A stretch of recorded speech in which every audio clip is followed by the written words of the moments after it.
why Singapore is winning the talent war against Malaysia. Every morning before the sun even rises, tens of thousands of Malaysians line up at the Johor-Singapore Causeway. They're not tourists, they're workers.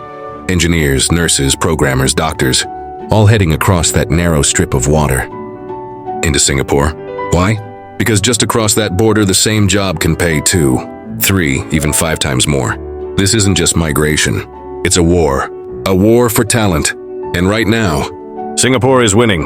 When we talk about economics, we often think of money, trade deals, stock markets, GDP growth. But underneath all of that lies something even more valuable. People, human capital, the skills, the knowledge, the creativity of a nation's citizens. And right now, Malaysia is losing it, while Singapore is gaining it. The numbers are staggering. Over 1 million Malaysians now live and work abroad, and nearly half of them are in Singapore. Think about that. Doctors trained in Kuala Lumpur, engineers educated in Penang, programmers who grew up in Johor, all crossing a short bridge and building their future elsewhere. This isn't just about individuals chasing opportunity. It's about 2 nations locked in a silent competition. One country struggles to keep its talent. The other has designed an entire system to attract it. Because in today's world, talent is the new oil. It fuels innovation. It drives taxes. It powers entire economies.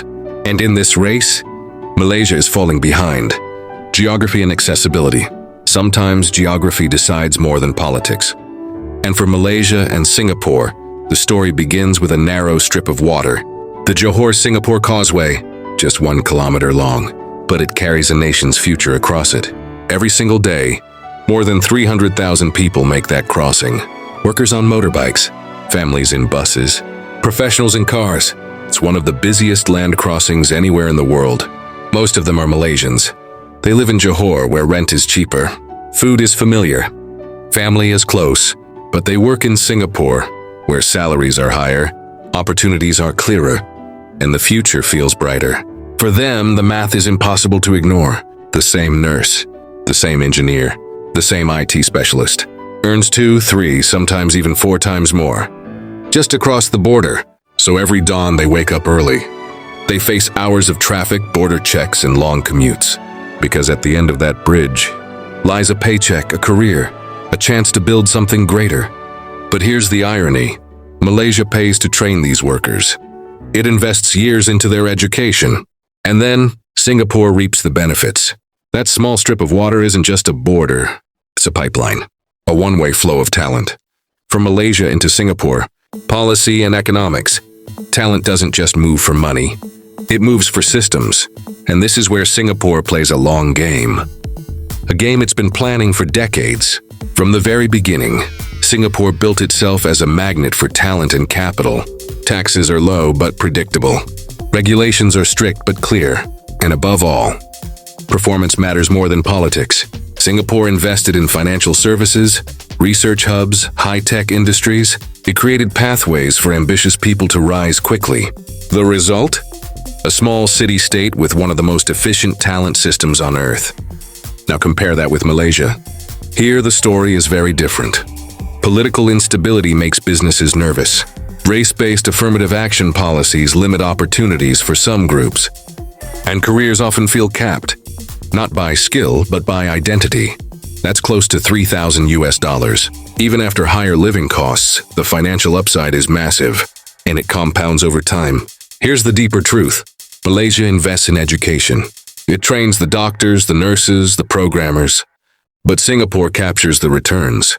Economists call this a one-sided value chain. One country bears the cost, the other collects the benefit. This isn't luck, it's policy, and Singapore has mastered it. For many Malaysians, the frustration isn't just the paycheck.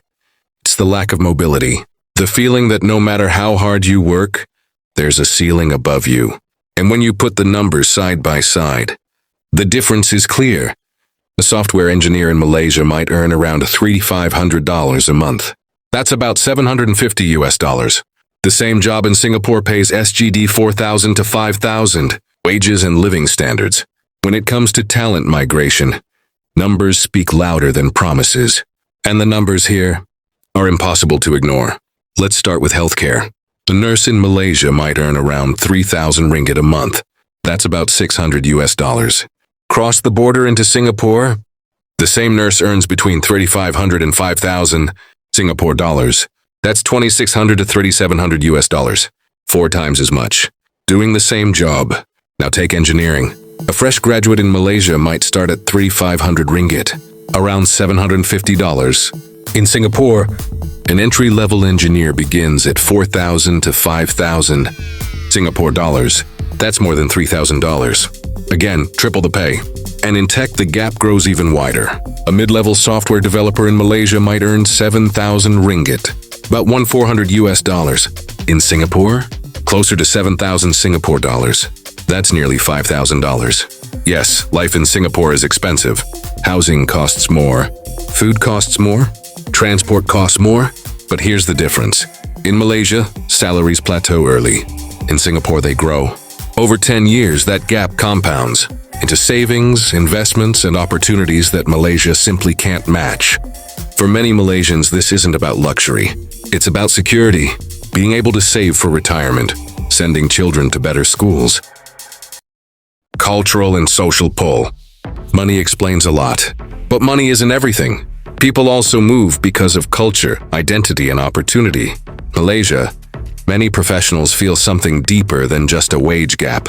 They feel a ceiling above their heads. Race-based affirmative action policies, designed decades ago, still shape who gets scholarships, who gets promoted, and who gets ahead. For non-Malays, this can feel like the game is rigged before it even begins.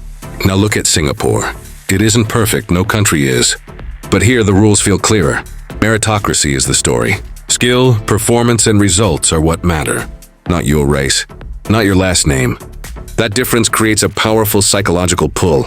It's not just about earning more, it's about being valued more. And then there's lifestyle. Singapore offers stability, safety, and global exposure. It's one of the safest cities in the world. Its schools are ranked among the best. And it's a hub where global companies set up headquarters. For many Malaysians, especially the younger generation, this isn't about rejecting home. It's about reaching for a bigger stage, a stage where their skills can go further, faster. Push factors in Malaysia, pull factors in Singapore, the equation writes itself. Brain drain. Every Malaysian who leaves for Singapore isn't just chasing a higher paycheck. They're part of a larger system economists call brain drain.